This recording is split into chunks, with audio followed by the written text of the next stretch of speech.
Hi everyone, thanks for joining us again. It's Maria here, and today we are working on our third tutorial, and we are going to be looking at chapters 6, 7 and 8. So our last tutorial ended looking ahead to chapter 6, a favour from Jeremy. And Jeremy was our crow that we met earlier on in the novel. And what I want you to think about now is, can you remember why Jeremy feels that he is in Mrs. Frisby's debt? As in, he feels like he owes her one and he owes her a favour. So if we kind of track back to what happened between them, have a little think about that, and then have your predictions ready, because during the course of this tutorial, we are going to find out what that favour is and how Jeremy might be able to help Mrs. Frisby with her predicament. So I will start reading the chapter for you. A favour from Jeremy. In her worry about moving day, in watching the tractor, the cat, and finally the rats, Mrs. Frisby had forgotten that she had set out originally to get some corn for supper. Now she remembered it, so instead of continuing to her house, she turned towards the far corner of the garden and the stump at the edge of the woods beyond. She was a little tired after her dash from the cat, so she walked along slowly, feeling the warmth of the sun and the smell of the breeze. This mild breeze, carrying the moist essence of early spring, caused a dead leaf to flutter here and there, and across the garden, near the fence, it moved something that sparkled in the sunlight. This caught the corner of Mrs. Frisby's eye. She glanced at it, saw that it was only a bit of tin foil or aluminium foil, blown from somewhere, and she looked away again. Then she looked back, for at that moment a black object plummeted from the sky, and she recognised her friend Jeremy the crow. A thought crossed Mrs. Frisby's mind. She changed direction again and, moving more quickly, ran across the earth to where Jeremy stood. He was hopping around the shiny piece of foil, eyeing it from one direction and another. So we're just going to stop there for a moment. So what do you think she's thinking here? So a thought crossed Mrs. Frisby's mind. So she's seen the foil, which has caught her eye somewhat, and then she's seen Jeremy attracted to the foil, and suddenly she's thought, ooh, something comes to mind. Now remember, this chapter starts with, she is worrying about moving day. She's watching the tractor, she's looking at the cat, she's thinking about the rats and what on earth is going on all around here. And she's even forgotten that she's hungry. She's hungry, or that she actually originally was supposed to be going out to get food for her and her children. So at this moment in time, what on earth do you think she could be thinking? And you might want to link your idea now to the title of the chapter to give you some thoughts. Okay. Then what I'd like you to do is read to the end of the chapter, where we will then pick up with a small recap and then look ahead to chapter 7. So to recap and prepare for chapter 7, on your screen is what we call a close activity. So what I'd like you to do is, in a moment, you'll see the pause the video icon when you can pause the video, and try and work out where these 8 words belong on the screen to complete the sentence and to complete the recap so far. So Mrs. Frisby could watch what was going on in the farmyard from a knot, something in a thick fence. So you'd need to choose one of the words below to fit in the space. So you can just write 1 to 8 on your page and just put the words in where you think they go. And then to test it, I would read it out loud. Okay, so what you can do now is pause your video and complete this paragraph, and then we've got one more on the next slide. So to continue our recap, we're up to the summary now, where Mrs. Frisby is now safely out of the cat's reach, and she climbed a dead something plant to see why she hadn't been chased. So this is the point summarising that moment where she's wondering why on earth Dragon hasn't woken to chase her. So what I'd like you to do is write 9 to 20 on your page, and here we have got 12 words to place to complete the summary up to the end of chapter 6. So when you're ready, pause the video, have a go at this, complete it, do read it out loud, and then pick us back up for chapter 7. So chapter 7, the owl. So in chapter 7, the owl is at first reluctant to help Mrs. Frisby until he finds out that she is the widow of Jonathan Frisby. In chapter 7, the owl suggests that she seek help from the rats and that the rats live under the rose bush. So I'll start the chapter for you. Jeremy appeared as promised when the last thumbnail of sun winked out over the mountains beyond the meadow. Mrs. Frisby was waiting, her heart pounding in her ears, and 3 of her children were there to watch. Teresa and Martin standing beside their mother, and Cynthia, who was afraid of the crow, just a pair of round eyes peering out over the round doorway. Timothy was down below taking a nap, and had not been told about the expedition, lest he worry and blame himself for the risk his mother must take. Indeed, the words moving day had not been mentioned in his presence. Even to the other children, Mrs. Frisby had explained only part of the problem. That is, she had not told them that there was only 5 days left, nor anything about Mr. Fitzgibbon and the tractor. She didn't want to worry them either. Jeremy landed with a swoosh, a bit dramatically perhaps, and nodded at the children and Mrs. Frisby. "Hello," he said. "Here I am." So Jeremy has now arrived to escort Mrs. Frisby and make introductions to the owl, who she hopes will help her. What I'd like you to do now is pause the video and read to the end of page 56, where I'd like you to then stop, and we will catch up. So just before we start reading, Mrs. Frisby has now obviously arrived at the house of the owl with Jeremy. What I'd like us to look at carefully is how they speak to the owl, how they address him, how they approach him, and I suppose the way in which they view him. Now, I've used the word status here, the status of the owl. And the status of the owl, I suppose, means the position of the owl within the society and how they hold him in terms of whether or not he's above or beneath them, and how that influences the way that they speak to him. Now, lots of us might know that owls, or many types of owls, actually feast on small creatures like mice. So this is obviously quite an interesting exchange. So I'm just going to read the beginning bit to you, and then I'm going to ask you to read on. "Sir, I am a crow. My name is Jeremy, and I have brought a friend. I hope we have not disturbed you. My friend needs your advice." "I see. And can your friend not speak for himself?" "Sir, my friend is a lady mouse." "A mouse?" The sonorous voice sounded unbelieving. Why should a crow be a friend to a mouse? "I was trapped, sir, and she set me free. She saved me from the cat." "That is possible," said the owl, "though unusual. I have heard of such a thing before. We all help one another against the cat." "True, and now, sir, my friend herself is in trouble." "I understand," said the owl, moving closer to the round entrance of his hollow.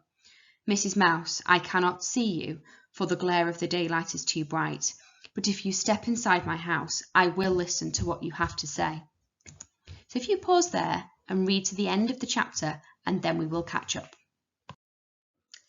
So as we get to the end of chapter 7, the owl agrees to listen to Mrs. Frisby's problem. And chapter 8 is now called Go to the Rats. So I think we can all safely assume that the owl yet has not heard Mrs. Frisby's problem. During chapter 8, she's about to relay and tell him what the situation is and ask him for his help. But chapter 8 is entitled Go to the Rats. So if we all have a think about what do you consider the owl will suggest to Mrs. Frisby in order for her to get the help she needs. And I will start the chapter for you. Mrs. Frisby began nervously trying to arrange her thoughts. "It's about my youngest son, Timothy. He is sick. Too sick to leave his bed. And moving day is only 5 days off." "Wait," said the owl.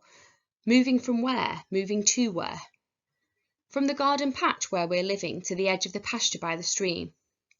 Which garden? It had not occurred to Mrs. Frisby until now that a bird, flying freely over miles of countryside, would look down on many gardens. "It belongs to Mr. Fitzgibbon." "The one with the large stone?" "Yes, my house is near the stone." "What makes you so sure moving day will come in 5 days?" Mrs. Frisby told him about the tractor and what Mr. Fitzgibbon had said. 5 days until ploughing. Of course, she added, it might turn cold again and freeze or even snow. "No," said the owl, sounding quite sure. "It will not. The wild onions are already up in the pastures." He asked her then what kind of house she had and exactly where it was in relation to the big stone. Apparently he knew the spot well. But the more she talked to him, the more Mrs. Frisby became convinced that he would produce no solution to her problem. It had been foolish of her to think he could, and foolish of her to come. Okay, I'd like you to continue reading. So at this point now, she's feeling a bit sort of down really, and quite disappointed, feeling like he won't be able to help her, and she thinks that the whole expedition has been a complete waste of time. So I'd like you to read on to the end of page 63, and then when you're ready, press play. So on page 63, the mention of Jonathan Frisby's name changes everything. So the chapter begins with Mrs. Frisby feeling like there is very little or indeed no hope whatsoever, and that her entire trip to see the owl was going to be a wasted one. On page 63, the mention of Jonathan Frisby's name brings hope. And it brings considerable hope that actually Timothy's life will be saved and that there is something that the owl can do. So I want you to think about why his name matters so much. Why, and remember he's died. He died the previous year. So why on earth, now that the owl knows that she is his widow and that he was her late husband, why does that change things so much? That's something to think about before we read on. So the owl says his name was not unknown in these woods. So obviously lots of people, lots of the animals knew of Jonathan. And if you are his widow, that puts matters in a different light. So this is turning her fortunes. It's changing things from being hopeless to hopeful. There is a way that your son's life might just possibly be saved. So the owl is quite confident. He's got certain feeling that there's hope. If you are Jonathan Frisby's widow, then perhaps it can be done. So bearing all that in mind, we're now going to read to the end of the chapter. So I'd like you to pause the video, and then when you press play, we're going to have a catch up with some true and false questions to test and summarise what you've read so far in this tutorial. Okay, so I've now got 10 true or false questions to test you and to test your understanding. I will read the question or statement and ask you true or false. I will give you a couple of seconds and then I will reveal the answer. So if I'm a little bit too quick with revealing the answer for you to have a think about it, after I've read the statement, I would recommend that you pause the video and then have a think about the answer, maybe write it down, or just do thumbs up, thumbs down, and then press play to reveal. Okay, so number 1, when Jeremy realised that Mrs. Frisby was afraid of flying with him, he immediately became quite offended because he considered himself such an expert flyer. So if we can't remember, a good idea would be to go back to that moment in the text, have a quick read, and then decide if this is true or false. And the answer is false. Number 2. There was no need for Jeremy to flap his wings when they met an updraft of air rising from the woods.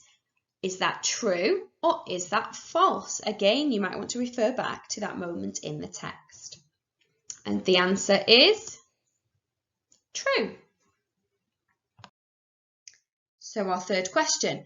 Although she had heard of the river, Mrs. Frisby had never actually seen it before flying with Jeremy. Is that true or is that false? The answer is true. Number 4. The branch on which Jeremy landed outside the owl's home was so narrow that it made Mrs. Frisby weep in terror. So was that true or false? Have a look, have a check. And the answer was false. Number 5. The owl found it impossible to believe that a mouse had saved the life of a bird. Is that true or false? And the answer? False. The owl said he had heard of it before, although it was uncommon. So number 6, the owl knew that spring had come to stay because the wild onions were already up in the pastures. Is that true or is that false? And the answer? True. Number 7, the owl's first piece of advice was to wrap Timothy up warmly and hope for warm temperatures on moving day. Is that true or false? And the answer? True. Question 8, an extraordinary change came over the owl at the mention of Mr. Frisby's name. Is that true or is that false? And the answer, it was true. Question 9. When the owl advised Mrs. Frisby to go to the rats, he suggested that they might swear her to secrecy. Was that true or false? And the answer, true. And our last question. The owl confessed that he was also worried about his own house in the tree, afraid that one day the wind would blow the tree over. Was that true or false? And it was true. Well done to everybody. So next time we're going to pick up with chapter 9, which is called In the Rosebush. So once again, look ahead, have a think. What lies ahead in the rosebush? We know she's going off to the rats. She might be asked to be sworn into secrecy. So have a think. What lies ahead, and where is this story going to take us next? Thank you for joining us, everybody, and I will see you next time.